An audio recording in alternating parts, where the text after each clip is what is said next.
প্রায় বন্ধ করতে হলো।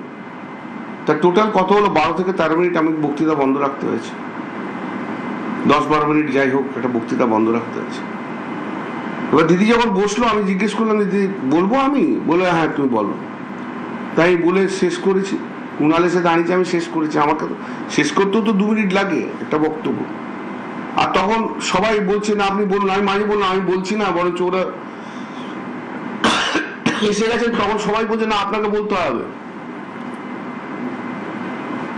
এবার আমি যখন নামছি তখন দিদি খুব অত্যন্ত অসম্মানজনক ভাবে আমাকে বললো, 1 ঘন্টার উপর বক্তৃতা দিচ্ছ, ভীষণ অসম্মানজনক ভাবে।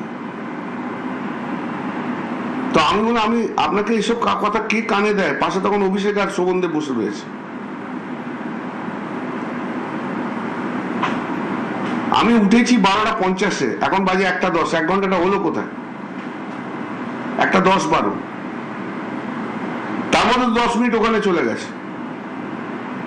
না আরো অনেক বক্তা আছে। আমার কেউ তো আমার বলেনি যে লিস্টের কারো বক্তার নাম আমাকে কোনো তো বলেইনি, তাহলে তো তারাই দিতে পারত। এইরকম ভাবে পাবলিক হিউম্যানিটি তো ভালো লাগে না দিনের পর দিন। দিদিকে এও বলেছি, যাদের আপনার যত নেতা আছে না এখানে, যাদের যাদের বক্তৃতা দিয়েছেন, তারা একটাও গত 2 মাস 2.5 মাসে যায়নি কোথাও। অভিষেক বন্দ্যোপাধ্যায় অত বড় লিডার, 2 মাস 2.5 মাস ঘুরলো না কেন? শোভনদেব চ্যাটার্জি অত বড় লিডার, ঘুরলো না কেন? দিদির কথায় যারা অত বড় বড় লোক, তারা ঘুরলো না কেন? আমি তো ঘুরেছি সমস্ত রিস্ক নিয়ে।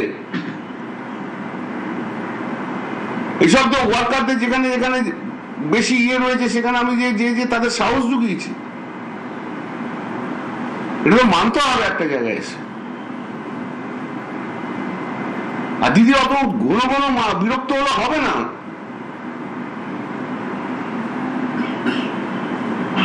দিদির যদি মনে হয় অভিষেক এসে বসে আছে কেন, এটা যদি দিদি বিরক্তের কারণ হয়, তাহলে আমাদেরকে ছেড়েও ভালো, শুধু অভিষেক নিয়ে থাকুক দিদি। তাহলে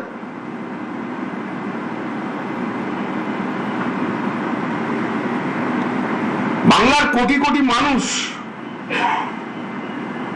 আর লক্ষ লক্ষ তৃণমূল কংগ্রেসের ওয়ার্কারের জন্য মমতা দি বাংলার নেত্রী হয়েছে। কোন রক্তের সম্পর্কের লোকের জন্য মমতা দি বাংলার নেত্রী হননি। এবং সেই লড়াইয়ের দীর্ঘকালের সাথী আমি।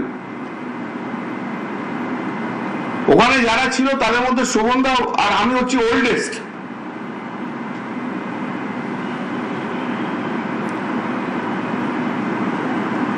দিদিকে সম্মান করি, দিদিকে ভালোবাসি বলেই তো রাজনীতিটা করেছি, এটা আগে আপনাদের বলে উচিত। কিন্তু আজকে পশ্চিম বাংলার মানুষের যে দুর্দশা দুঃখ, তার জন্য লড়তে হবে। একদিনে একটা মিটিং এর লোক দেখে তো উঠলে পড়লে হবে না।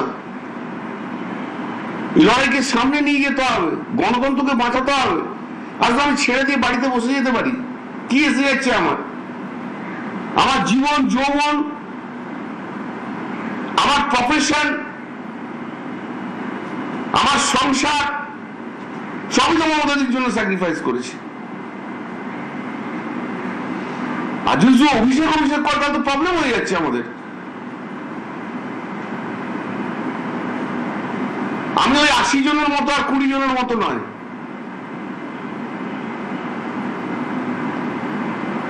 মানুষও আমাকে ভালোবাসে, এটুকু মানে নিতে হবে সবাইকে। এটা কারো কোনো হিংসার কারণ নেই। আমার জায়গায় চলে যাচ্ছে, এটা যদি কেউ ভালো, তার শেষ, এমনিতেই শেষ হয়ে যাচ্ছে।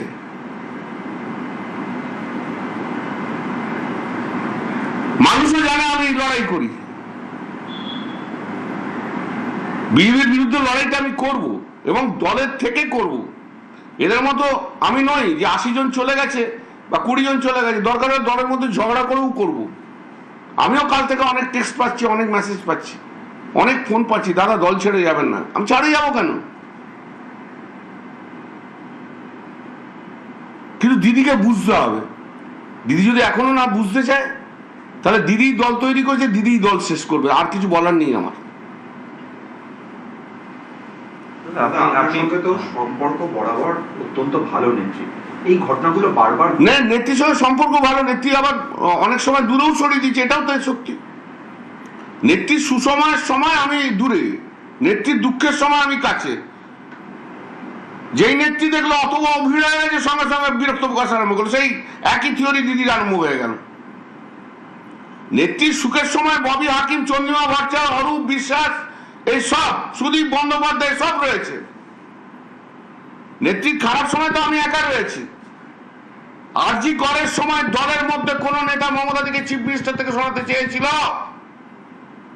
এটা সত্য, এটা বাস্তব।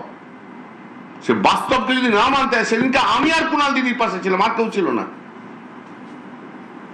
যে সরাতে চেয়েছিল সে কি এখন আছে? আপনাদের সঙ্গেই আছে? সে তুমি ধরে নাও, যা আছে আছে, তুমি বুঝে নাও। সব কথা তো আমাকে বলতে হবে এমন তো কোনো কথা বলার নেই। যাদের যা যে চিফ মিনিস্টার হওয়ার শখ ছিল তারা।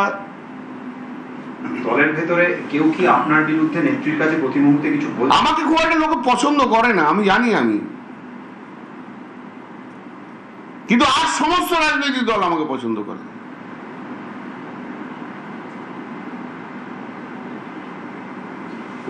সেদিনও যা ছিল আজও তাই। কেউ তো কানের মধ্যে গুঁজেছে 1 ঘন্টা বক্তৃতা দিচ্ছে, তারপরের মেসেজটা আমি দিদিকে যেটা করেছি মঞ্চ থেকে বেরিয়ে, আপনাদের সেটা দেখাবো না। দ্যাট ইজ আর 1:15। তাহলে 12:45 মেসেজ করেছি, তার 5 মিনিট পর বসছি। তারপরে আপনারা দেখেছেন দিদির সব তর্ক বিতর্ক হচ্ছে, তারপরের মেসেজটা হচ্ছে 1:15। তাহলে কতক্ষণ হলো? আর দিদি এমনি এমনি করে ঘড়ি দেখালেই হবে? 1 ঘন্টা ধরে বলছি, 1 ঘন্টা ধরে বলছি, মেনে নেবো আমি দিদিকে ভালোবাসি, দিদিকে শ্রদ্ধা করি, দিদির জন্য সবকিছু করতে রাজি আছি, কিন্তু দিদিকেও রিজনেবল হতে হবে।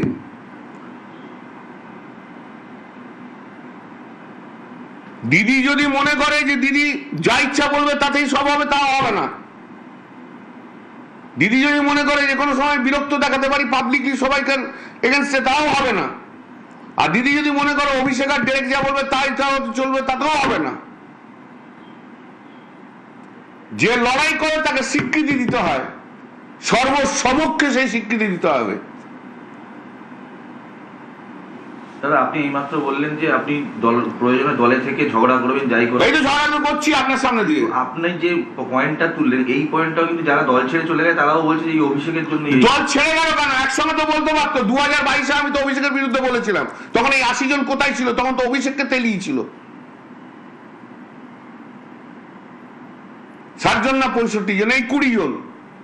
একমাত্র কাকলি ছাড়া, আমি বলে দিচ্ছি আপনাকে, একমাত্র কাকলি ছাড়া সুখেন্দু শেখর রায় এটা প্ল্যান্টেড করেছিল যে চিফ হুইপ থেকে পদত্যাগ করাতে হবে 2022-এ, একমাত্র কাকলি ছাড়া। এটাও সত্য, কাকলি সেদিন আমার জন্য ছিল। আপনি যে কথাগুলো বললেন অত্যন্ত গুরুত্বপূর্ণ এবং সিরিয়াস। তার কারণ রাজ্যের প্রধান বিরোধী দল তৃণমূল কংগ্রেস, নেত্রী মমতা বন্দ্যোপাধ্যায়, তিনি যদি তার ধারণা, তার মত, তার চলার পথ না বদলান, তাহলে রাজ্যের রাজনীতি কোথায় গিয়ে দাঁড়াবে সেটা আমি জানি না। আগামী দিন মানুষ বিচার করবে। আমাকে একজন কি বলেছিলেন, আমি হরিণঘাটার দিয়ে যাচ্ছিলাম সেদিনকে, I was attacked by the BJP on that day. Alone I was there. একজন ভদ্রমহিলা এসে কি বলেছে জানেন, গ্রামের মানুষ, দিদিকে বেরোতে বলুন, দিদিকে ঘুরতে বলুন, না তো আমরা সাহস পাচ্ছি না। অভিষেক ব্যানার্জি কি করছে? শুধু নিজের বাড়ি আর কালীঘাট করলে তো হবে না, বেরোতে হবে ভাই। ডিম খায়, লাঠি খায়, ঝুল যাই খায়, গালাগাল খায়, এটা তো রাজনীতির অঙ্গ।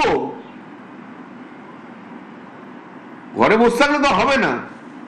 আজও পর্যন্ত পশ্চিমবাংলার মানুষ মমতা দিকে চাইছে, বাংলার মানুষ মমতা দির দিকেই তাকিয়ে আছে। মমতা দির জন্য লড়াই করতে আমি প্রস্তুত আছি, কিন্তু দিদিকেও বুঝতে হবে বাস্তবটা কি। দিদি যদি বাস্তব না বোঝে, তাহলে দিদি যে দল তৈরি করেছে, দিদি নিজের হাতে সেই দল শেষ করবে। কিন্তু অভিষেক বাড়িতে আর বলবো না।